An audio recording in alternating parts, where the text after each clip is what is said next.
ጤና ይስጥልን ክቡራን ተመልካቾቻችን፣ ሲሳይ አጌና ከሉዓላዊ ሚዲያ አርብ ታኅሳስ 3 2018 ዓመተ ምህረት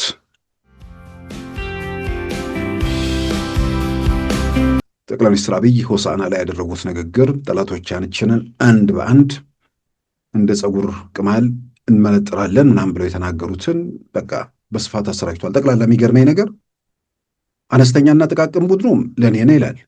የኤርትራ መንግስትም እስከ ላይ ድረስ ማለት ነው። የኤርትራ መንግስትም ለኔ ነው ይላል። ቲፒኤልፎች ማለታቸው ብቻ ነው ማላስታውሰው።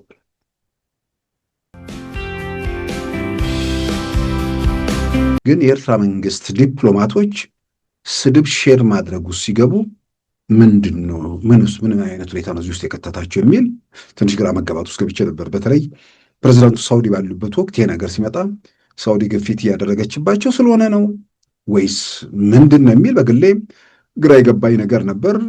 ምናልባት በዚህ ደረጃ ለምን እንደተናደዱ አይገባኝም። እርግጥ አንዳንዶቹ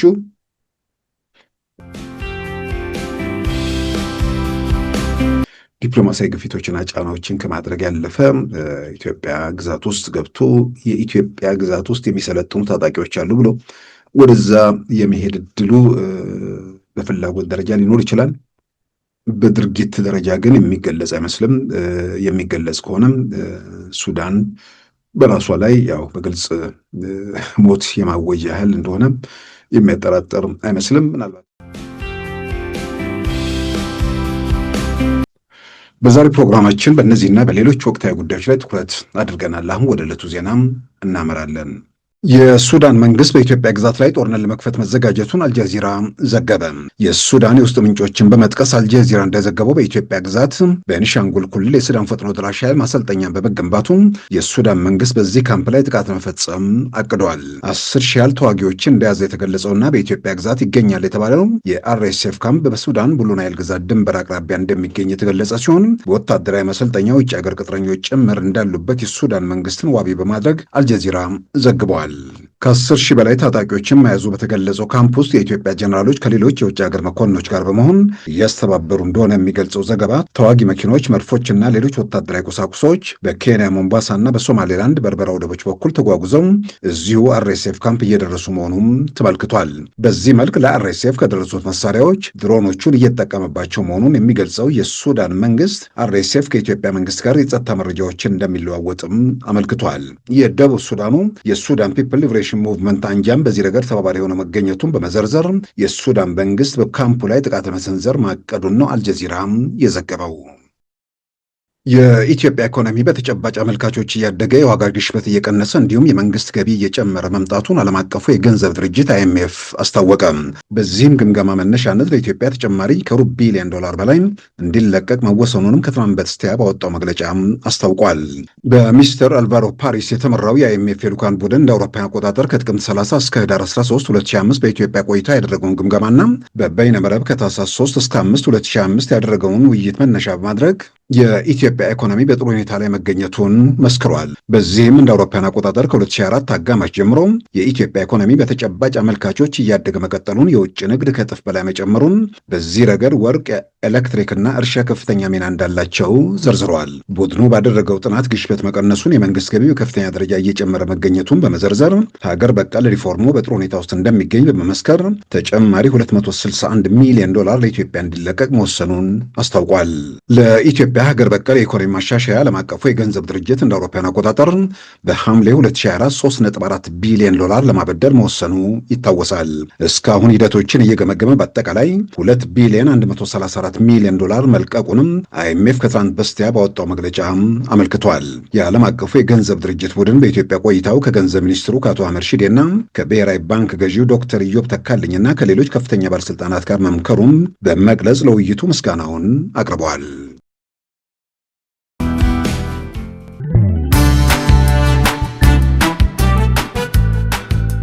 ሉዓላዊ ሚዲያን ይደግፉ።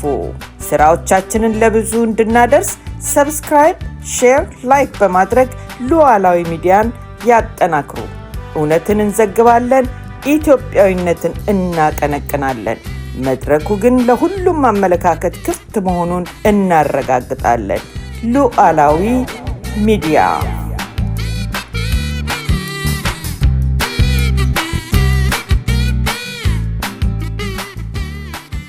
ክቡራን ተመልካቾቻችን በጀነራል አብዱልፈታህ አልቡርሃን የሚመራው የሱዳን ሉዓላዊ ምክር ቤት አንደኛው ክንፍ ማለት እንችላለን።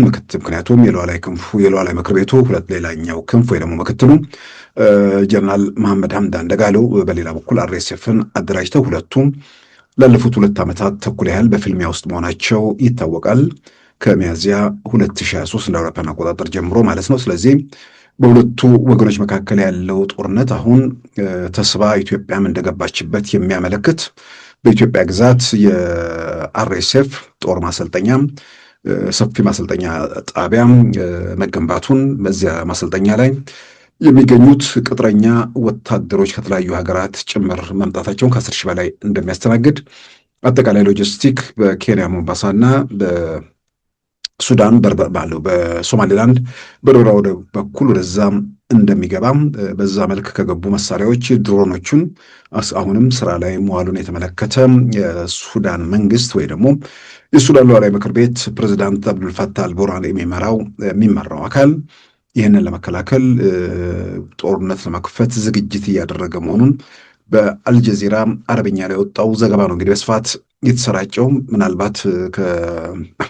ቃላት ባሻገር ወደ ተግባር ሊመነዘር የሚችል ነው ወይ የሚለው በእርግጥ በብዛት የመሆን ዕድሉ በጣም ጥያቄ ውስጥ የገባ ነገር ነው። ምክንያቱም ሱዳን አንደኛ አልቡርሃን እንኳን ሌላ ጠላት ስቦ አስገብቶ አይደለም አሁን ባለበት ሁኔታ ውስጥ ብዙ ቦታዎችን እያጣም ሆነ ወቅት ላይ ካርቱምን መልሶ በተቆጣጠረበት ወቅት የበላይነቱን ያረጋገጠ የመሰለ ቡድን ከቅርብ ጊዜያት ወዲህ ዳርፉርም ሙሉ ሙሉ አጥቷል። እንደገና ደግሞ የነዳጅ ቦታን ሂግሊግን በተመሳሳይ አጥቷል። ስለዚህ አርኤስኤፍ ኃይሉን እያጠናከረ እንቅስቃሴው እየበረታ በመጣበት ሰዓት እንኳን ወደ ጎረቤት ተስቦ እዛ ያለውንም ነገር በወጉ መቋቋም የሚችልበት ሁኔታ መኖሩን በብዛት የሚያጠራጥር ነገር ነው። ስለዚህ ምናልባት በኢትዮጵያና በሱዳን መካከል ያው ልዩነቶች እንዳሉ ግልጽ ነው። ከልዩነቶቹ ማሳያዎች አንዱ የቲፒኤልኤፍ ተዋጊዎች በሱዳን ግዛት አርሚ 72 ነው የሚባል እዛ እየተንቀሳቀሱ መሆናቸውን የሚያሳዩ ቪዲዮዎችን በስፋት ተሰራጭቷል። ይኸው መንግስት የሱዳን መንግስት ከኤርትራ ጋር የጠበቀ ወዳጅነት አለው። ስለዚህ በኢትዮጵያና በአልቡርሃን በሚመራው ቡድን መካከል ያው የግልጽ የወጣም በአደባባይ የተገለጸ ልዩነት መኖሩ ባይነገርም ግን ያሉት ምልክቶችና ተጨባጭ መረጃዎች ቅራኔው እየሰፋ መምጣቱን የሚያሳይ ነው። አሁን እንዳሉት አርኤስኤፍ በኢትዮጵያ ግዛት ውስጥ ጦር ማሰልጠኛ ከፍቷልና ስለዚህ ወደዛ አርኤስኤፍን ወጋለሁ ብሎ ወደ ኢትዮጵያ ግዛት የመምጣት ነገር ካለ ሱዳን ምናልባት ቲፒኤልኤፍ ኢትዮጵያ ላይ ወረራ በፈጸመበት ወቅት ያኔ ኢትዮጵያ መንግስት ሀሳብ ወይ ደግሞ አቅም ለመከፋፈል ወደ ኢትዮጵያ ግዛት ገብቷ መሬት መያዟ ይታወሳል። ያን እንግዲህ ኢትዮጵያ መንግስት በአጋጣሚው ይህን መሬት መልሶ የማረጋገጥን ጨምሮ በሌላም በኩል ዘላቂ ሆነ ዋስትና ለመያዝ እዛ ያሉትን የቲፒኤልኤፍ ኃይሎችን እንዲያስወጣ የማስገደድ ከዛም ባሻገር ከኤርትራ ጋር በመተባበር ሌላ ማናቸውን ነገር ኢትዮጵያ ላይ ጫና ለመፍጠር የሚችልበት እድል ካለ በዛም ረገድ ማሳሰቢያ የሚሰጥበት ሁኔታ ይፈጠራል ተብሎ ይታመናል። ያን የማያደርግ ከሆነ ደግሞ ኢትዮጵያ መንግስት ገፍቶ ብዙ ነገሮች ለመሄድ የሚችልበትን እድል ያሰፋል። ወይም አርኤስኤፍን በየትኛው መንገድ እያጠናክሩ መሄድ በአርኤስኤፍ በኩል ያሉ እነዚህ የወንጀል የኖር የምናምን ድርጊቶችን በተመለከተ ደግሞ ያው አርኤስኤፍ ያንን በዛ በኩል ያሉ የሰብአዊ መብት ረገጣዎችን እንዲያስተካከል የኢትዮጵያ መንግስት እነሱም ላይ ግፊት ያደርጋል ተብሎ ይታመናል። የሱዳን መንግስት የሚላሹ እስከምን ድረስ እንደሚሄድ ስለሚገነዘብ በራሱ ጊዜ ራሱ ላይ ሞት ሊያውጅ የሚችልበት እድል አለ ተብሎ አይታመንም። ግን በእነሱ በኩል ያንን እናደርጋለን ብለው በሱዳን በአልጀዚራ አረብኛ በኩል መረጃ መውጣቱን የተመለከቱ ነገሮች ናቸው የወጡት። እንዳልኩት ግን ሱዳን በራሷ ላይ ሞትን ለማወጅ የራስን ውድቀት ለማፋጠን ወደዚህ ሁኔታ ውስጥ ይገባሉ ተብሎ አይታመንም። ምናልባት ዲፕሎማሲያዊ ግፊቶችና ጫናዎችን ሊያደርጉ ይችላሉ። ኢትዮጵያ ውስጥ ሱዳን ውስጥ ያለው አለመረጋጋት እንዲጨምር አርኤስኤፍ እንዲጠናከር እያደረጉ ነው። በቅርቡም የአሜሪካ መንግስት ሱዳን ውስጥ የሚዋጉ የኮሎምቢያ ታጣቂዎችን ወይ ደግሞ ተዋጊዎችን በተመለከተ የእገዳ ወይ ደግሞ ማዕቀብ መጣሉም ይታወሳል። እንደዚህ አይነት ሁኔታዎች ስላሉ ዲፕሎማሲያዊ ግፊቶችና ጫናዎችን ከማድረግ ያለፈ ኢትዮጵያ ግዛት ውስጥ ገብቶ የኢትዮጵያ ግዛት ውስጥ የሚሰለጥኑ ታጣቂዎች አሉ ብሎ ወደዛ የመሄድ እድሉ በፍላጎት ደረጃ ሊኖር ይችላል። በድርጊት ደረጃ ግን የሚገለጽ አይመስልም።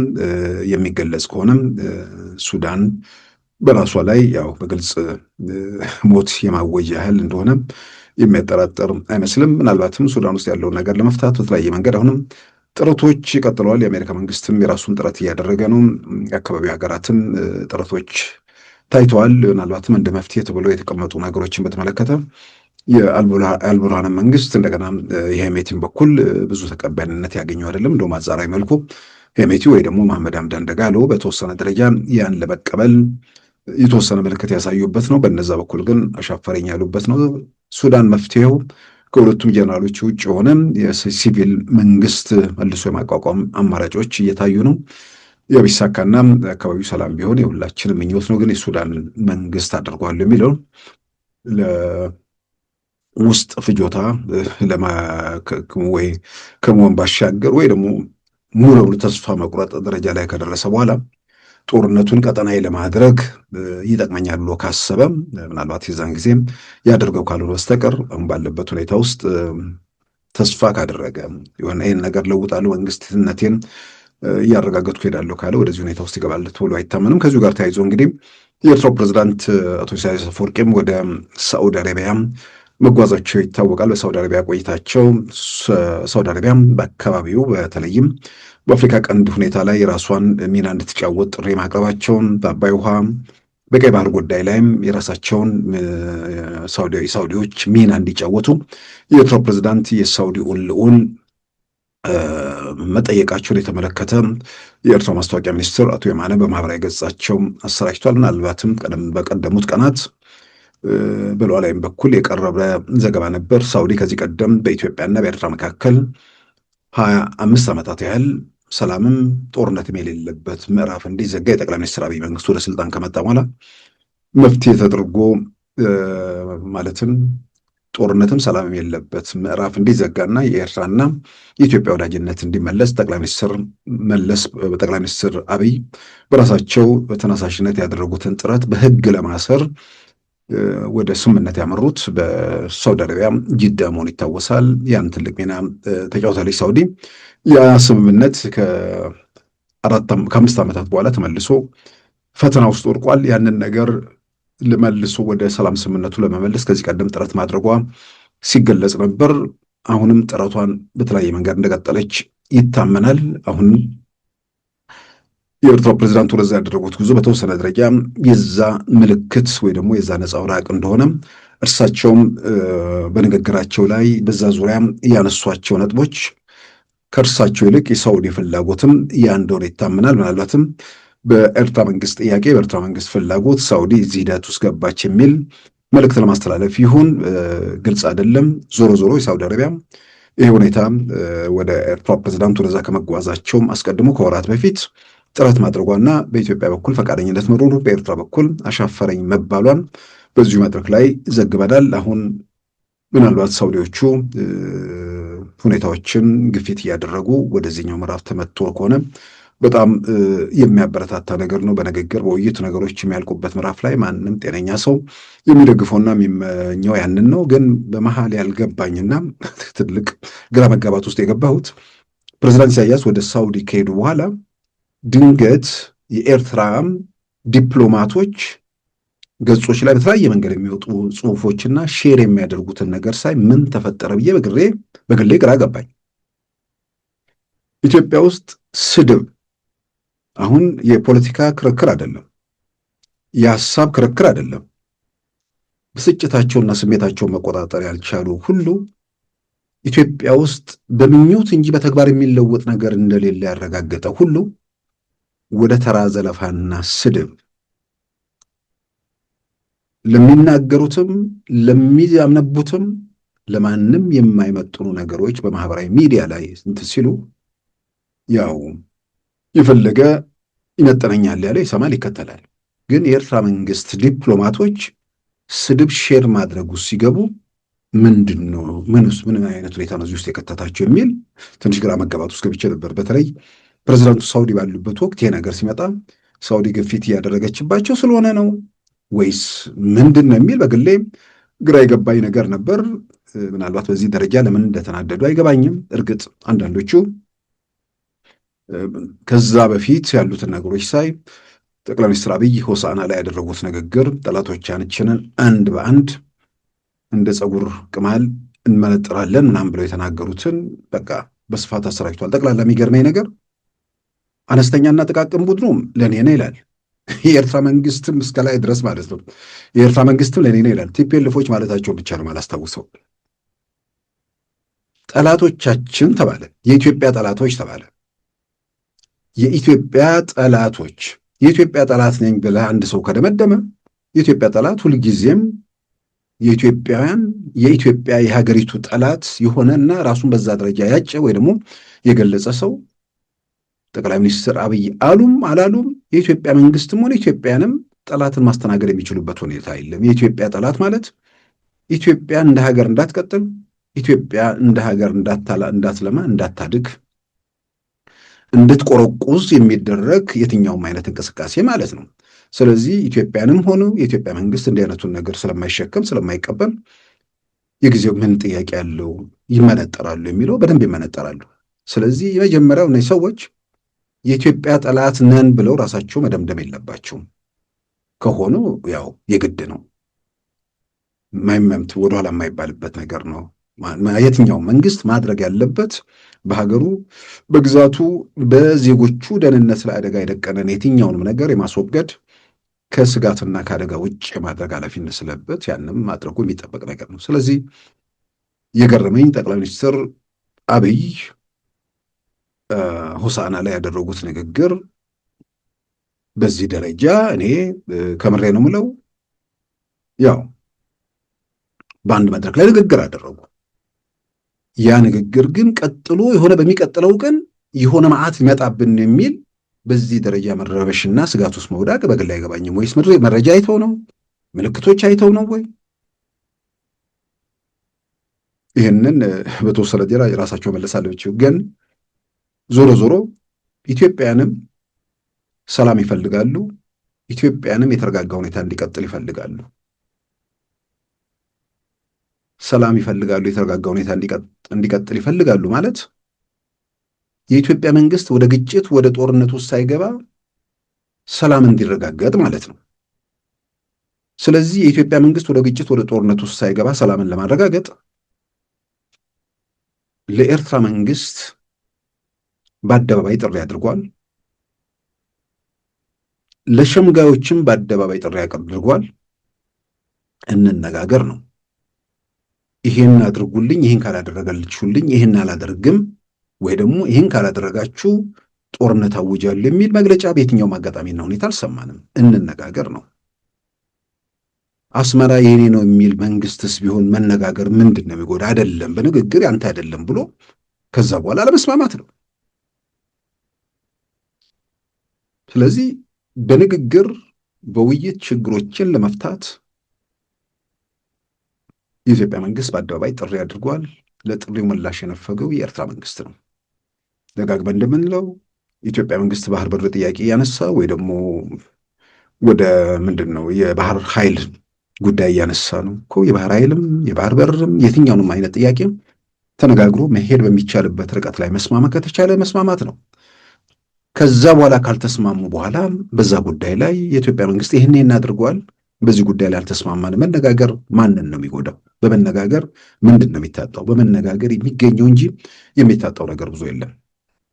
ስለዚህ ጠላት የሚለው ንግግር ሳሁን ማሳሰብ ያለበት እንነጋገር የሚለው ነገር ለሚለው ነገር ምላሽ የኤርትራ መንግስት አለመስጠቱን ነው።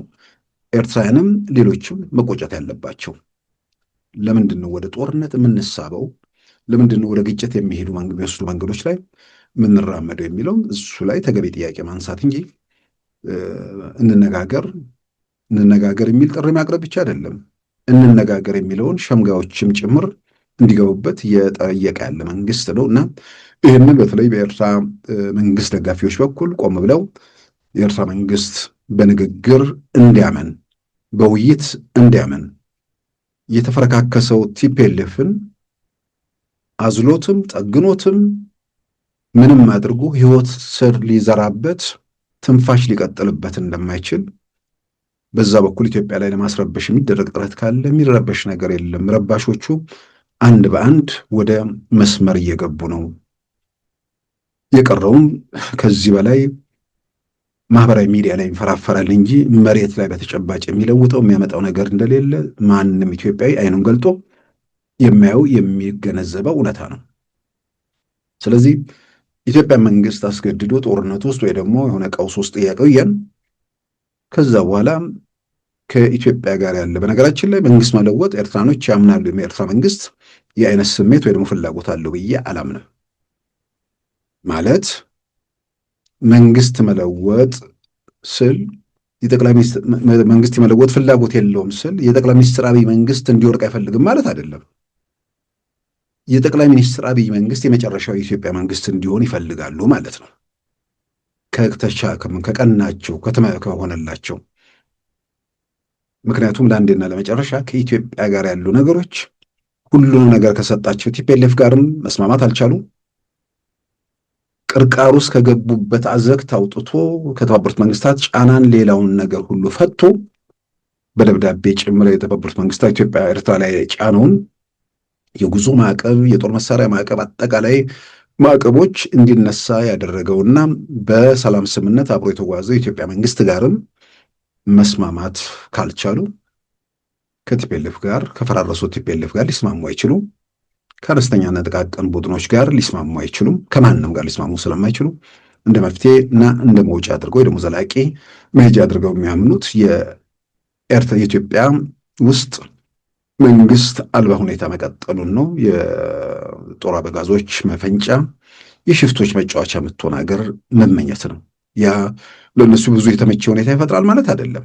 ሽፍት አካባቢ ሲኖር አንተም ለሽፍቶች የመጋለጥ ውስጥ ሽፍቶች የመፈጠራቸውና የመስፋታቸው ዕድል ሰፊ ነው። ዞሮ ዞሮ ግን አንድ መንግስት ከጎረቤት ሆኖ አደጋ ከሚደቅንብኝ ውስጥ ያለውን ሽፍት አቆጣጠራለሁ የሚል በዛ ስሜት ሊሄዱ የሚችሉበት ሁኔታ እሱ ላይ ጥያቄ ብዥታም የሚኖር አይመስለኝም። ስለዚህ ኢትዮጵያ ውስጥ መንግስት እንዲፈርስ ይፈልጋሉ። ይሄ ግን ለኤርትራ መሪዎች ያ ከምኞት ያለፈ የሚመነዘር እንዳልሆነም ይገነዘቡታል። ማህበራዊ ሚዲያ ላይ የሚንጫጫው ደጋፊ በዚህም በዚያም ያለው እዛ ሆነ ቦታ ላይ ዘግቶ ስለተቀመጠ መሬት ላይ ያለው እውነታ ስለማይገነዘብ አንድ ቀን ከእንቅልፉ ሲነቃ ኢትዮጵያ ውስጥ መንግስት ፈርሶ ሽፍቶች ወይ ደግሞ ፍርስራሾች የሆነ ቤተ መንግስት ደርሰው ሊመለከት ያስባል። ይሄ በቅዠት የምታዩት ራሱ አጠራጣሪ ነው። ሌላ ምዕራፍ ውስጥ ሌላ ዓለም ውስጥ ያለ ነው። ስለዚህ ኤርትራ መንግስት ኢትዮጵያ ውስጥ ማድረግ የሚመኘው ነገር ይኖራል። ማድረግ የሚመኘውን ነገር ለማድረግ የሚችልበት ምንም ደግሞ ነገር በተጨባጭ የሚታይ የሚዳሰስ ነገር ስለሌለ መፍትሄው በህይወት ካለው አየሩንም ምድሩንም ከተቆጣጠረው አነስተኛና ጥቃቅን ቡድኖችን ፍርስራሾችንም እየቆለጠጠ አደብ ከሚያስገዛው ኃይል ጋር ከመነጋገር ከመዋየት ከዛ ውጭ መፍትሄ የለም። ምናልባትም በነሰው ላይ በኩል ያለው ጥረት በጎ እርምጃ ያመጣል ተብሎ ይታመናል። በአካባቢው ሰላም እንዲረጋገጥ የአፍሪካ ቀንድ ሰላም ላይ ዋስትና መስጠት ትልቅ ሚና በመጫወት ረገድ የምትጠቀሰው አሜሪካኖቹም በዋናነት እየመከሩና እየተወያዩ ያሉት ከኢትዮጵያ ጋር መሆኑንም ማጤ ነው። የትኛውም አይነት ነገር ኢትዮጵያ ላይ ማለት ከዚህ ቀደም የተወሰነ ስልጣን ያለው መንግስት በሚሄድበት በአጠቃላይ ነገር ላይስማሙ ይችላሉ።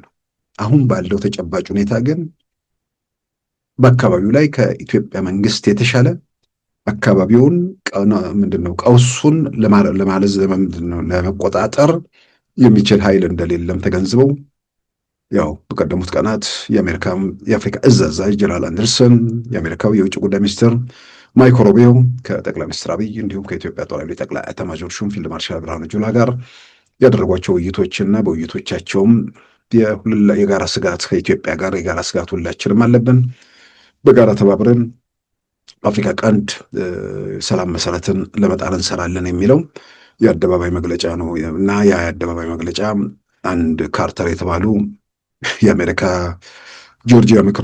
ጆርጂያ ተመራጭ እሳቸው አሜሪካ ምክር ቤት ያረቀቁት ሰነድ ላይ ምናልባት እሳቸው የዕለት ተዕለት የኢትዮጵያን ጉዳይ ስለማያውቁ በሌላ በኩል ደግሞ ይሄ ነገር እንዲጻፍ ስፖንሰር ያደረጉ ዲያስፖራ ያሉ አንዳንድ ሰዎች በማህበር የተደራጁ ማለት ነው እችኛዋን ነገር የአፍሪካ ቀንድ ላይ ጠንቅ ነው የኢትዮጵያ መንግስት የሚለውን የአፍሪካ ቀንድ የሰላም መሰረት ነው የሚለውን ማርኮ ሮቢዮ እና ጀነራል አንደርሰን የተናገሩትን እሱን ሰምተው እንኳን ይህን ነገር አርሞ ቢሏቸው ጥሩ ነበር። ትላንት እንዳልኩት ይህን ሰነድ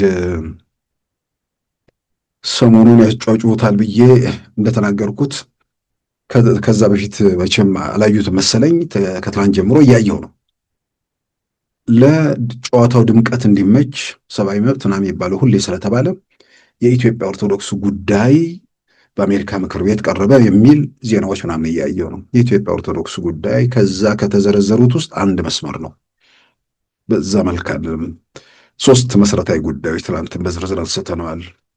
በአፍሪካ ቀንድ ሰላም መረጋጋት እንቅፋት ሆኗል፣ የኢትዮጵያ መንግስት ሰብአዊ መብት ረገጣ እየፈጸመ ነው የሚሉትን በዋናነት መሰረት አድርጎን እየተንቀሳቀሰ ያለው። ስለዚህ ይሄ በአፍሪካ ቀንድ ያለው አለመረጋጋት ሰብአዊ መብት ረገጣው መቀጠል እየቀጠለ እየሰፋ ከሄደ ሁኔታው ለሽብር ኃይሎች በር ይከፍታል፣ አምባገነትን ያስከትላል። እንደገና ደግሞ ከዓለም አቀፉ ምንድነው የአሜሪካ ጠላት የሆኑ የውጭ ኃይሎች ተስበው እንዲገቡ ሊያደርግ ስለሚችል ይሄ እንቅስቃሴም የአሜሪካ ብሔራዊ ጥቅምን ይጻረራል የሚል ነው።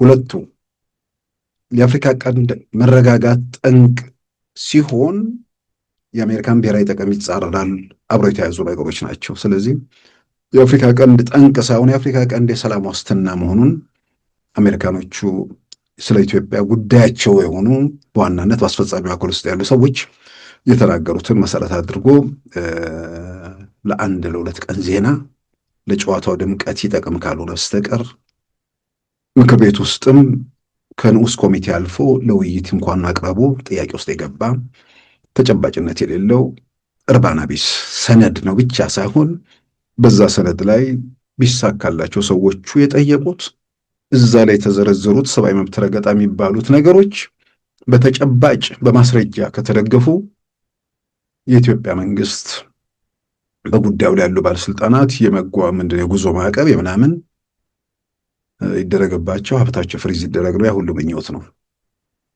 የተጨበጠ ነገር በማስረጃ ኢትዮጵያ ውስጥ ባሉ ሰብአዊ መብት ረገጣ የተጨበጠ ነገር ይመርመር ሲባል ዛሬ ህጉ እንዲረቅ ድጋፍ እያደረጉ ያሉ ሰዎች እነሱ የሚደግፏቸው ሰዎች ናቸው ኢትዮጵያ ውስጥ ሰብአዊ መብት ረገጣ እየፈጸሙ ያሉት። ኢትዮጵያ ውስጥ የመንግስት ሰብአዊ መብት ረገጣ በሚፈጸም የሚታወቅባት ሀገር ውስጥ ሽፍቶች ወይ ደግሞ ከመንግስት ቁጥጥር ውጭ የሆኑ አካላት ሰብአዊ መብት ረገጣ የሚፈጽሙባት ሀገር ነች። ስለዚህ ለአሜሪካ መንግስትም ሌሎቹም ግልጽ የሆነ ነገር ስለሆነ ዝም ብሎ ለ1-2 ቀን ትንሽ ይሄ ድብታ ውስጥ ያለ አይኑን የሚገልጥ እኮ አለ። አይኑን የገለጠ ምናምን ሁኔታዎች ሲፈጠሩ ይወጣል። ከዚህ ቀደም በሉዓላዊ ቀጥታ ስርጭት ላይም እንደዚሁ አንድ ሰው መምህር የተናገሩትን አስታውሳለሁ። ይህንን ሚዲያ በቋሚነት የብሶቱ ሚዲያ የጥላቻው ሚዲያ እየሰሙ እሳቸውም በዛ መንገዱ ላይ ተጉዘው አሁን ቆም ብለው ነገሮችን መርምረው ሁሉን ነገር ሲረዱ በራሳቸው ዓለም ውስጥ ከእውነታው ተጣልተው በራሳቸው ቅዠት ውስጥ የሚባክኑ ሰዎች መሆናቸውን የተረዱበት ሁኔታ እንዳለ በመድረክ ቀጥታ ስርጭታችን ላይ ሲናገሩ እናድመጠናል። በዛ መልክ ብዙዎች እየወጡ አሁንም እያንዳንዱ ቀን እየፈለሰ ነው። ቢያንስ አላየውም፣ አልሰማም፣ አላይም፣ አልሰማም ብሎ ከጨዋታው የሚያወጣውን ቁጥር እየጨመረ ነው።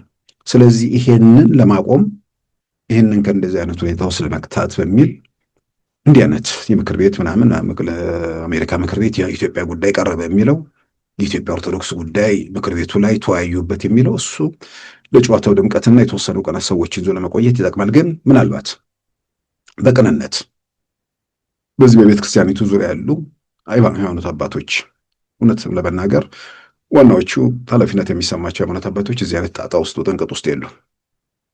ግን ቅን የሆኑ ከመር መስሏቸው የሚሉ ሰዎች ቤተክርስቲያኒቱን እየጎዳ ያለው እንዲህ አይነት ኃላፊነት የጎደላቸው የራሳቸውን የፖለቲካ ፍላጎት ለማስፈጸም የሚሄዱ አካላት ናቸው። ቤተክርስቲያኒቱ የኢትዮጵያ ኦርቶዶክስ ተዋሕዶ ቤተክርስቲያን የትኛውም ኢትዮጵያ ማዕዘን የትኛውም ጫፍ ነው ያለችው። የሆነ ቦታ ላይ አንድ ቀበሌ አንድ ምናምን አካባቢ ላይ የተወሰነ ቦታ ጥቃት እየተፈጸመ ነው። ሰዎች የማመዛዘን ነገሮችን የመመርመር የማየት አቅም ያላቸው በሌላው አካባቢ ያለውን የአደጋ እንዳይደርስ ያን አደጋ በመከላከል ረገድ ደግሞ የጸጥታ ተቋማቱ ሚናቸውን ኃላፊነታቸውን እየተወጡ ነው። እንዳይሰፋ ወደዛ እንዳይሄድ።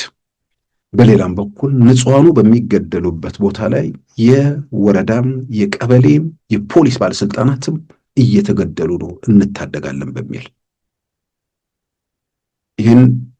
ይሄንን አይቶ ይሄንን መርምሮ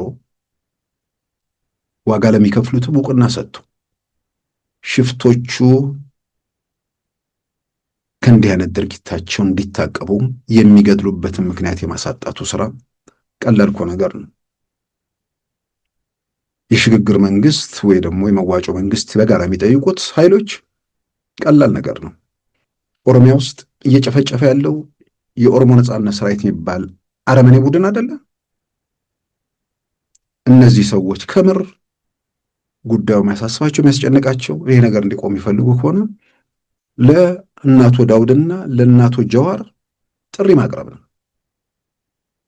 ማለት። እነሱ ቀጥታ ያዟቸዋል እያልኩ አይደለም፣ ግን እነዚህ ሰዎች ይሄንን ንጹሐንን የሚገድሉ ሰዎችን ንጹሐን ግድያ እንዲታቀቡ ጥሪ ቢያቀርቡ፣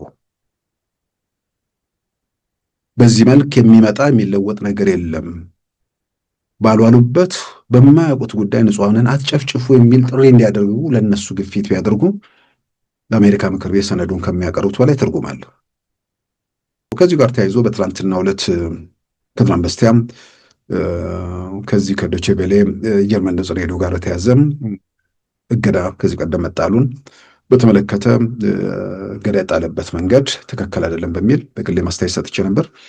ትላንት በዶቼ ቬለ ይፋ ባደረገው መረጃ የኢትዮጵያ መንግስት ወይ ደግሞ የኢትዮጵያ ብሮድካስት ባለስልጣን ይመስለኛል ጉዳዩ የሚመለከተው ይህንን በተመለከተ ጉዳዩን መርምሮ ውሳኔ መስጠቱን ገልጸዋል።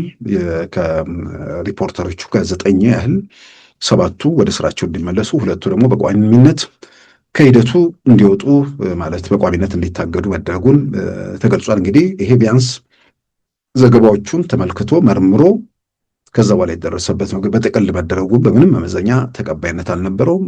መጨረሻ ላይም ቢሆን መንግስታዊ አካል ይህን ጉዳይ መርምሮ ሁኔታዎችን እንትን ብሎ ሌሎቹን ወደ ስራ ገበታቸው እንዲመለሱ ማድረግ በጣም የሚመሰገንና የሚበረታታ ነገር ነው።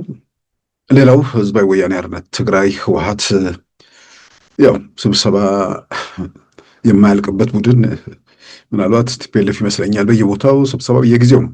እንደገና በየጊዜው መግለጫ ነው። አንዴ በማዕከላዊ ኮሚቴ ስም፣ አንዴ ሰሞነኛ በሚል የሚወጡ መግለጫዎች አሉ። አሁን ደግሞ መቀሌ ስብሰባ ነበራቸው። በዛ ስብሰባቸው ላይ ደግሞ በወጡት መግለጫ ላይ የትግራይ ሉዓላዊ ግዛትን ለማስመለስ በቁርጠኝነት እንንቀሳቀሳለን፣ ተፈናቃዮች በሚመለሱበት፣ የፕሪቶሪያ የሰላም ስምምነት በሚከበርበት የሚሉ እንዲህ አይነት ነገሮች ደግሞ እንደገና አሁንም መግለጫ ወጥተዋል። ትግራይ ውስጥ ለተፈጸመው ወንጀል ተጠያቂነት እንዲረጋገጥ እንሰራለን። የትግራይ ሉዓላዊ ግዛት ወይ ደግሞ የትግራይ ድንበር የሚባል የለም የሚለው ብዙ ጊዜ ተነገረ፣ ግን እዛው ላይ ቆመዋል። የቲፒኤልኤፍ መንግስት ወደ ስልጣን ሲመጣ መሬት እንዳሰመረው ሁሉ የጠቅላይ ሚኒስትር አብይ መንግስትም ልክ ደርግ እንዳደረገው፣ ንጉሱ እንዳደረገው፣ ተዋት እንዳደረገው የሆነ ቦታ ለአስተዳደር አመችኝነት የሚል ማስተካከል ይችላል። ምንትን የተለየ ነገር አለው? ግን አሁን ደግሞ እንደዛ አለም የተደረገው አወዛጋቢ፣ አጨቃጫቂ ቲፒኤልኤፍ ሲመጣ በጉልበት የወሰደው ቦታ ነበር። ቲፒኤልኤፍ በጉልበት ስለወሰደው እዛ የነበሩ ሰዎች ይጎሳቀሉ ወይ ደግሞ ቤታቸው አይግቡ የሚባል ነገር የለም። ወደ ቤታቸው ይግቡ፣ በሰላም ራሳቸውን ያስተዳድሩ፣ በማንም ክልል አይሆን ራሳቸውን በራሳቸው ያስተዳድሩ፣ ዘላቂ መውጫው ይበጅ፣ ከድንኳን ይውጡ፣ ቤታቸው ይግቡ። ቤታቸው እንዲገቡም በተለያየ መንገድ የተያዘ ቤት ካለም ይለቀቅ ተብሎ እንቅስቃሴ ተጀምሯል። ስለዚህ ይህ ቡድን እዛው ላይ ምን አይነት ምንድን ነው? ግለሰብ ይቀነጭራል። ቡድን እንዴት ነው የሚቀነጭረው? የሆነ ቦታ ላይ እንዴት ነው ዘላለም የሚቆመው? እንዴት ነው ዜጎች በስቃይ በመከራ ውስጥ መቀጠልን ለእርሱ የፖለቲካ ፍላጎት ማስፈጸሚያ እያለ እስከ ዘላለም በዛ መልክ የሚቀጥለው? በፊት እሺ ተኩሰን የሆነ ነገር ተጽዕኖ አድርገን ሽግግር የሚሆን ሌላም የግርግር ይሁን የመዋጮ መንግስት ውስጥ ሚና ሊኖረን ይችላል የሚል ነገር ሊኖር ይችላል። አሁን እንኳን የትኛውም አይነት መንግስት ቅርጽ ውስጥ በህልውና ህወሓት የሚባል ቡድን እንደ ቡድን እንኳን ለመቀጠል የማይችልበት ሁኔታ በተፈጠረበት ቢያንስ የማይለወጥ ነገር መኖሩን ካረጋግጦ ለህብረተሰቡ ሰላም፣ ደህንነት፣ ድንኳን ውስጥ ያሉ ሰዎች ከዛ ከመከራ የሚወጡበት ነገር ላይ መስራቱ አይሻልም እንዴ? ቦታው ላይ ያሉ ሰዎች በዘላቂነት እንዴት ይሆኑ? ወደ ትግራይ ይካለሉ? ወደ አማራ ክልል ይሄዱ? ወይ እዛው ባሉበት ራሳቸውን ችለው ክልል ይውጡ? እሱ በሂደት የሚታይ ነገር ነው። ወዴት የሚከለል የሆነ ሀገር መሰረታለሁ የሚል ጭንቅላት ውስጥ ሌላ ነገር የያዘ አካል ካልሆነም በየትኛውስ ቦታ ቢሆን ተያይዞ የሚነሱ ጥያቄዎች በየትኛው ቋንቋ ምናምን የሚባል ነገር ሊመጣ ይችላል። ሁለቱንም ቋንቋ የሚናገር ማህበረሰብ የሚኖሩበት ስላለ ሁለቱንም ቋንቋ የስራ ቋንቋ ማድረግ የሚከለክል ነገር የለም። በቃ ብዙ ሀገሮች ውስጥ ያሉ እንደ ስዊዘርላንድ ብዙ ጊዜ የፌዴራሊዝም ምሳሌ ተደርጋ የምትጠቀስ ሀገር አሁን ሁለትም ብቻም ሶስት ቋንቋ ጭምር ያለባቸው አስተዳደር አካባቢዎች አሉ። ምንም ችግር የለውም።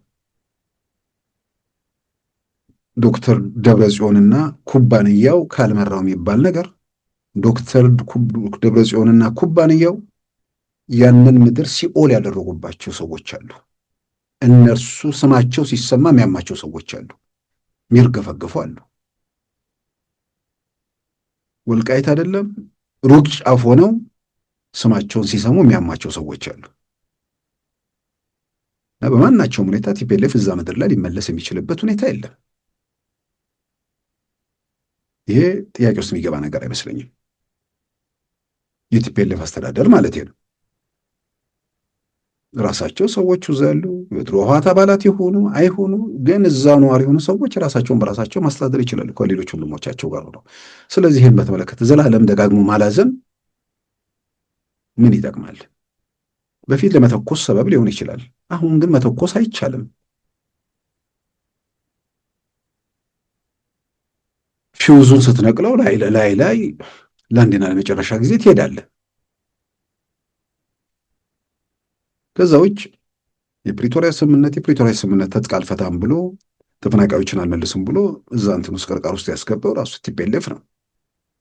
ምን የተለየ ነገር አለ? ከዛ ውጭ ተጠያቂነት ማረጋገጥ ህወሓት ስላለው ሰው ማንም የሰው ልጆች ያሁሉ ሰቆቃና መከራ ተፈጽሞ ተጠያቂነት አይረጋገጥ የሚል ማንም የለም። ተጠያቂነት ይረጋገጣል በሽግግር ፍትህ ተብሏል። ተጠያቂነት ሲረጋገጥ ግን ቲፒኤልኤፍ የፈጸመው በትግራይ ምድርም በአማራ ምድርም በአፋር ምድርም ያ ሁሉ ተጠያቂነት በነ ዶክተር ደብረጽዮን ላይ ጭምር ተጠያቂነት ይረጋገጣል። ትግራይ ውስጥ ያ ሁሉ እሳት የነደደው ያ ሁሉ እልቂት የተፈጸመው እንዴት፣ ማን፣ ለምን የሚለው ነገር ሲመረመር ዋነኛዎቹ የትግራይ ህዝብ የመከራ የፈተና የስቃይና ሰቆቃ ምንጮች ጥያቄ ውስጥ በማይገባ መንገድ እርቃናቸውን የሚቆሙት እነ ዶክተር ደብረጽዮን ናቸው። እሱ ተጠያቂነት መረጋገጥ አለበት። ሁሉም ኢትዮጵያውያን ላይ የተፈጸመው። ስለዚህ እሱ ላይ ልዩነት ያለ አይመስለኝም። ልዩነት ካለ ቲፒኤልኤፍ የእሱንም ወንጀል ሌላው ላይ ማላከክ፣ በሌላው አካባቢ የደረሰው ወንጀል አይደለም የሚል በዛው በሰፈሩ በመንደሩ የታጠረ ትልቅ ሀገር እያስተዳደረ መንደሩ ላይ ሲርመጠመጥ የኖረ ወደ ክልል ሲሄድ ደግሞ ቀበሌው ላይ የወረደ ኋላ ቀር ለአንደኛው ክፍለ ዘመን የማይመጥን ቡድን የትግራይ ህዝብ ለአንዴና ለመጨረሻ ጊዜ የሚፋታበት ምዕራፍ መቃረቡም ለራሱ ትልቅ እርምጃ ነው። ከዚሁ ከህወሓት ጋር ተያይዞ ሌላው አቶ ጀነራል ክንፈ ዳኘው የሚባሉ ያው ብዙ ኢትዮጵያኖች የሚያስታውሷቸው ለውጡ እንደመጣ በቢጫ ሄሊኮፕተር ወደ ሱዳን ሲያመልጡ ተይዘው ወደ አዲስ አበባ እስር ቤት የተጋዙ ሰው ናቸው። እኚህ ሰው ያው የሰላም ስምምነቱ አካል እንደሆነ በታመነ መንገድ እንግዲህ ደግሞ ሌብነትም አለ፣ ዝርፊያም ቅሚያም አለ። ቲፒኤልኤፍ የዝርፋ አይነት በኢትዮጵያ ምድር የፈጸመ ቡድን ነው። የኢትዮጵያ ባንኮችን ያራቆተ፣ የኢትዮጵያ ልማት ባንክን ካዝና የገለበጠ፣ በዚህም የኢትዮጵያ ሀብት በከፍተኛ ቁጥር ተዘርፎ በአሜሪካ ከተሞች ግለሰቦች ቤት እየገዙበት የነዳጅ ማደያ ምናምን እየከፈቱበት ያው በትግራይ ህዝብ ስም እንትን ይላል። ከትግራይ ውስጥ ህዝብ ውስጥ 0.ምናምን% የማይሞሉ የተቧደኑ ሰዎች የትግራይን ህዝብ ጭምር የሚያደይ ስራ ሲሰሩ ነው የኖሩት። ስለዚህ በዛ ዘረፋ ውስጥ ደግሞ ብዙ ጊዜ የሚጠቀሱ መርከብ እስከ መዝረፍ የዘለቁት እኚሁ ጀነራል ክንፈ የሚባሉ ሰው ናቸው። ያው በሰላም ወጥተው በሰላም ለለቀቃቸው ከነወንጀላቸው ወደ መቀሌ ለሸኛቸው ቡድን ምስጋና ባያቀርቡ እንኳን በቀደመ ተግባራቸው ተጸጽተው በነሱ ኃጢአትና ወንጀል በነሱ ዘረፊያ ሌላውም ሲጠረጠር የነበረበት ምዕራፍ መዘጋቱ ላይ ተደስተው የራሳቸውን አስተዋጽኦ ማድረግ በጸጸት ውስጥ ከመቀመጥ ይልቅ ትግራይ ሀገር መሆን አለባት የሚል ከኢትዮጵያ ጋር በባርነት ከመኖር ምርጫችን ሀገር መሆን ነው፣ ያለዛም ከኢትዮጵያ ጋር በባርነት መኖር ነው። እጅግ አስገራሚ ነገር ነው። በአንድ በኩል እንደነዚህ ሰዎች የሚዘርፉበት ምዕራፍ ተዘጋ። እነርሱ ብቻቸውን የበላይ የሆኑበት የኢትዮጵያን ካዝና እየገለበጡ የፈቀዱትን የሚያደርጉበት ምዕራፍ ሲዘጋ፣ ህግና ስርዓት ሲከበር ከላይ እስከታች ሀገሪቱን በመዳፋቸው ያደረጉበት ምዕራፍ አብቅቶ ኢትዮጵያ ውስጥ ሁሉም ባለቤት የሆነበት ስርዓት ሲመጣ እኩልነት ባርነት መስሎ ታያቸው።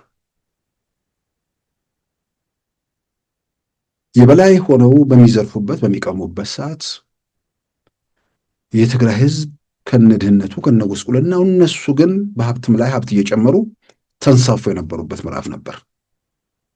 ስለዚህ እነርሱ ካዝና የሚገለብጡበት ሁሉን ነገር የሚቆጣጠሩበት ምዕራፍ ስላበቃ እነሱ ያንን ብቻውን የትግራይን ህዝብ ይዘው ደግሞ ካዝና ለመገልበጥ እንዲመቻቸው ሀገር የሚል የትግራይ ህዝብ ሀገር በመሆን ከትልቋ ኢትዮጵያ ከሰፊው ገበያ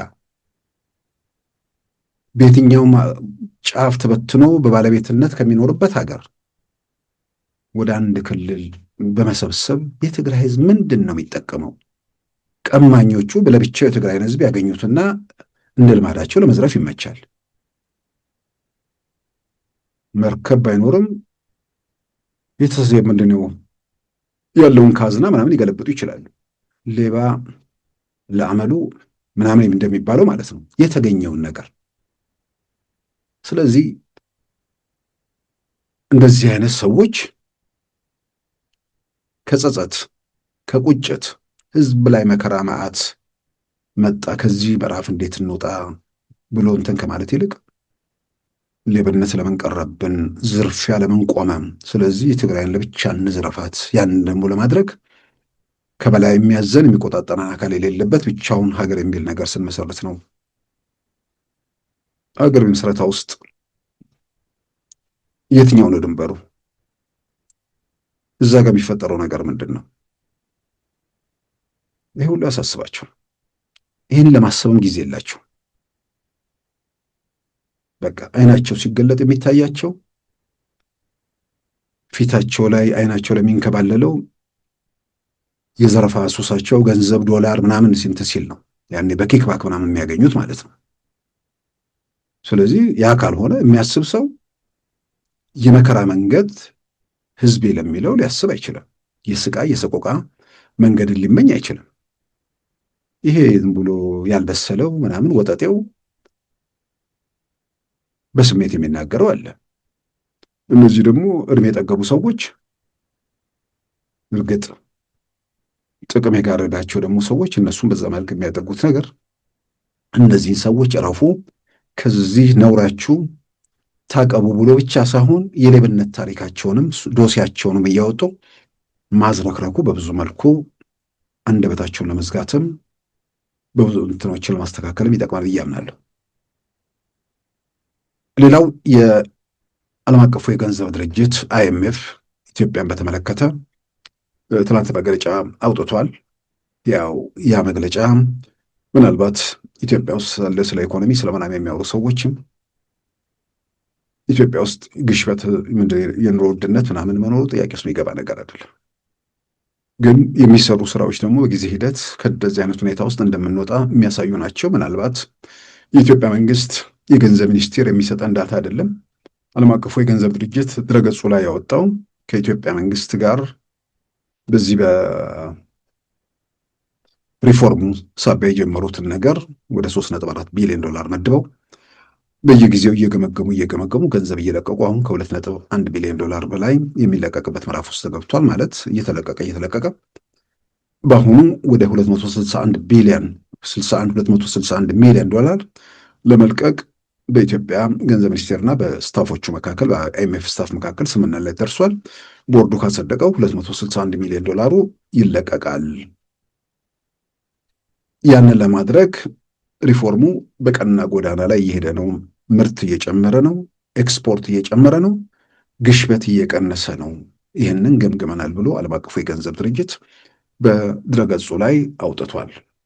ስለዚህ ነው ኢትዮጵያን ኢኮኖሚ በተመለከተ በየቀኑ መዓት የሚያወርዱ በየቀኑ ኢትዮጵያ ውስጥ ኃጢአት ምንድን ነው ሲኦል ውስጥ እንዳለች አድርገው ለዚህ ለደጋፊው ለበላብል የሚነግረው አካል እንዲህ አይነቱ ዳታዎች እንዲህ አይነቱ መረጃዎችን ያው አንደኛ አይኑን ለሚያይ ገልጦ ለሚመለከት ያንን እነሱ የሚሉትን ሲኦል ፍለጋ መዳከር አለበት። ያ ማለት በየትኛው ሁኔታ ውስጥ ኢትዮጵያ ውስጥ ኢኮኖሚ በተንቀሳቀሰ ቁጥር ግሽበቶች ዝቅተኛውን የህብረተሰብ ክፍል የመጉዳታቸው ነገር ጥያቄ ውስጥ ቢገባ ነገር አለ። ዝቅተኛው የህብረተሰብ ክፍል እየተጎዳ ነው።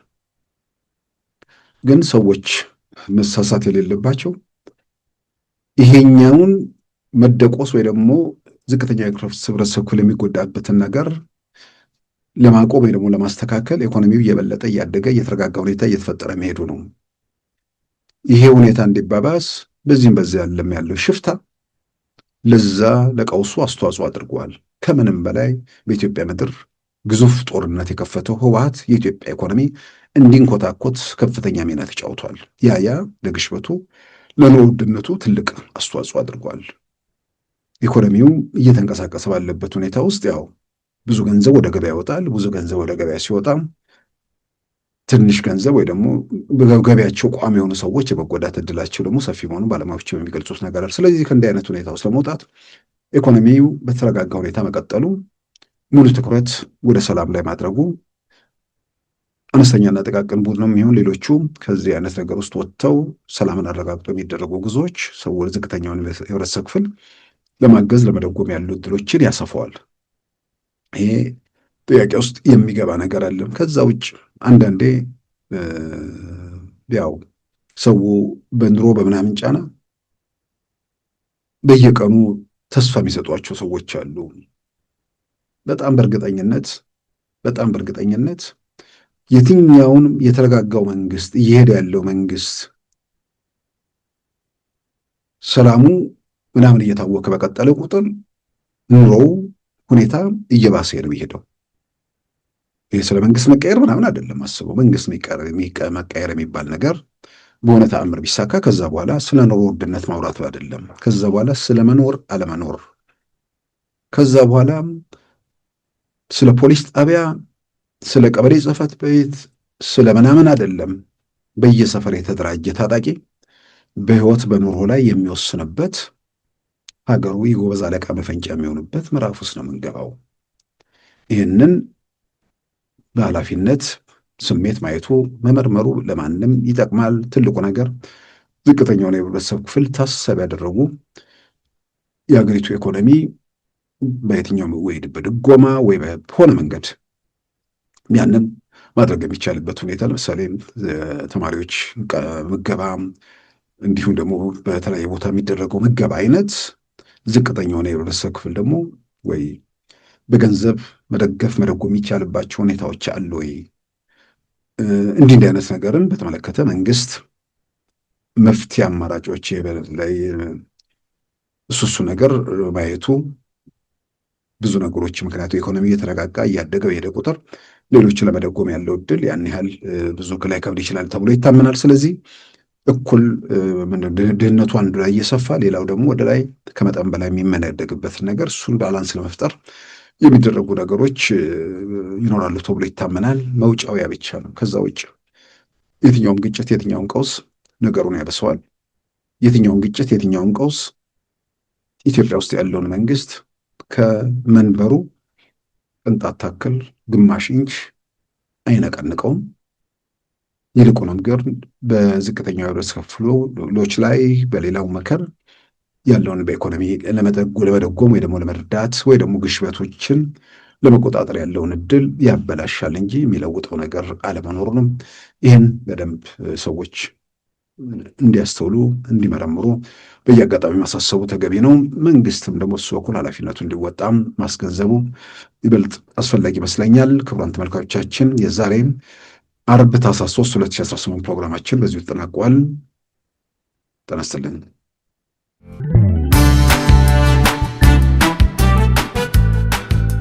ሉዓላዊ ሚዲያን ይደግፉ። ስራዎቻችንን ለብዙ እንድናደርስ ሰብስክራይብ፣ ሼር፣ ላይክ በማድረግ ሉዓላዊ ሚዲያን ያጠናክሩ። እውነትን እንዘግባለን፣ ኢትዮጵያዊነትን እናቀነቅናለን። መድረኩ ግን ለሁሉም አመለካከት ክፍት መሆኑን እናረጋግጣለን። ሉዓላዊ ሚዲያ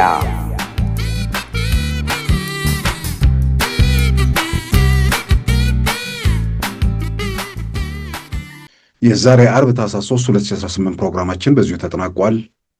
ጤና ይስጥልን።